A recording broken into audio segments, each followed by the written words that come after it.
ইয়ারের অন্যতম একটা উৎসব হলো জামাই ষষ্ঠী। আর এই জামাই ষষ্ঠীটা আমাদের কিরকম কাটলো তারই ভ্লগ আমি আজকে দিচ্ছি। তাই জন্য আজকের কিছুটা পার্ট স্টার্টিং আর ওভারঅলটা থাকছে আগের দিন আমরা কীরকমভাবে সেলিব্রেট করেছি সেটা।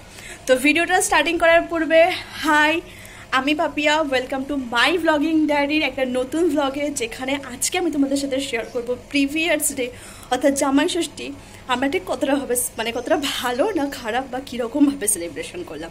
তো ভিডিওটা দেখার জন্য বা ভ্লগিংটা দেখার জন্য চলো মেন ভ্লগেই আসা যাক। এটা কি রান্না হবে দিদি? মালাইকারি। তো মালাইকারি মালাইকারি হ্যাঁ, এরকম ভাবে রাখা হচ্ছে কেন?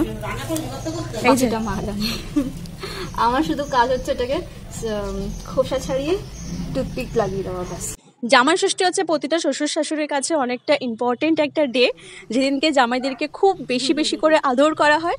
তো আমার বাড়িতেও সেই একদম সরঞ্জাম পুরো তৈরি হয়ে গেছিলো। এখানে আমার ফ্রিজ ভর্তি শুধু আম, কাঁঠাল, মিষ্টি, যেগুলো আমার মা খুব যত্ন সহকারে প্রিজার্ভ করছিল ফর হার জামাই, বাড়ির বড় জামাই। সাথে আমি একটু থিয়ার সঙ্গে খিল্লি করছিলাম, যেখানে আমি ওকে বলছিলাম বাবা তো আজকে আসছে জামাই ষষ্ঠী খেতে, তোর জামাই কবে আসবে? হ্যাঁ, আমাদের পুচকু জামাই কবে আসবে? কিন্তু এতক্ষণ পর্যন্ত দিনটা ঠিকঠাকভাবে কাটলেও সমস্যা শুরু হয় তার খানিক পর থেকে। মানে এই যে আমাদের পুচকু বেবি, তার হঠাৎ করেই 103, 102 এর নিচে জ্বর নামা, মানে নামেই না। আর আমাদের যে পুরো সারা দিনের যে প্ল্যানটা সেটা একদম নষ্ট হয়। যাই হোক, একদিকে তো প্রিপারেশন চলছিলই, আর বিকেল 4টের সময় আমাদের বাড়ির সেকেন্ড জেনারেশনের বড় জামাই এসে উপস্থিত হয়। একদম শুট বুট পরে এসে, তবে তাই জন্য তোমাকে জমাই জমাই লাগছে। খানিক আড্ডা আর খিল্লি করার পর এখানে আমি আমার তৈরি করা সেই হোমমেড শরবত, জামাই ষষ্ঠীর স্পেশাল শরবত, যেটা আমি আমার শর্টসে আপলোড করেছি, যেটার লিঙ্ক এই ভিডিওর ডেসক্রিপশানে আমি দিয়ে দেবো, তোমরা চাইলে একবার গিয়ে দেখে আসতে পারো।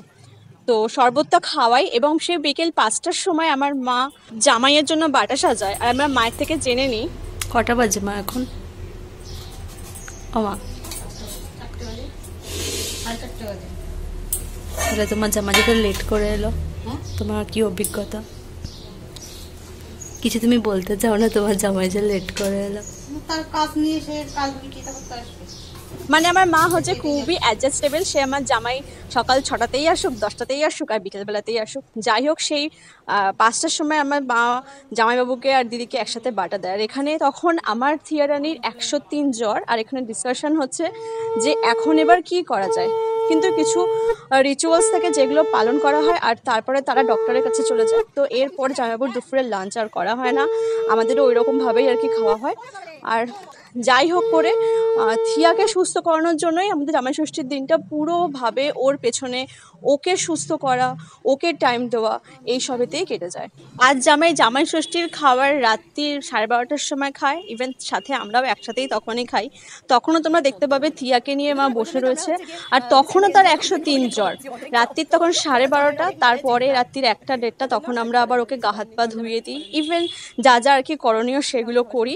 এইভাবেই জেগে কেটে যায়। খানিকটা সময় আমরা ঘুমালেও মা পুরো রাত্রিটাই জাগে। আর পরদিন সকালবেলা থিয়ার জ্বরটা একটু কমে, মনে হয় যে হ্যাঁ আমরা এবার জামাই ষষ্ঠী পালন করছি। আর এই দিনটাতে আমরা সবাই একটু হেসে খেলে খাওয়া দাওয়া করি। তো এই ছিল আজকে খারাপ ভালো করে কাটানো জামাই ষষ্ঠী। ভিডিওটা কেমন লাগলো অবশ্যই জানিও, আর ভালো লাগলে চ্যানেলটা সাবস্ক্রাইব করে এমন আরো ব্লগ দেখার জন্য সাথে থাকো। আজকের মতো বাই।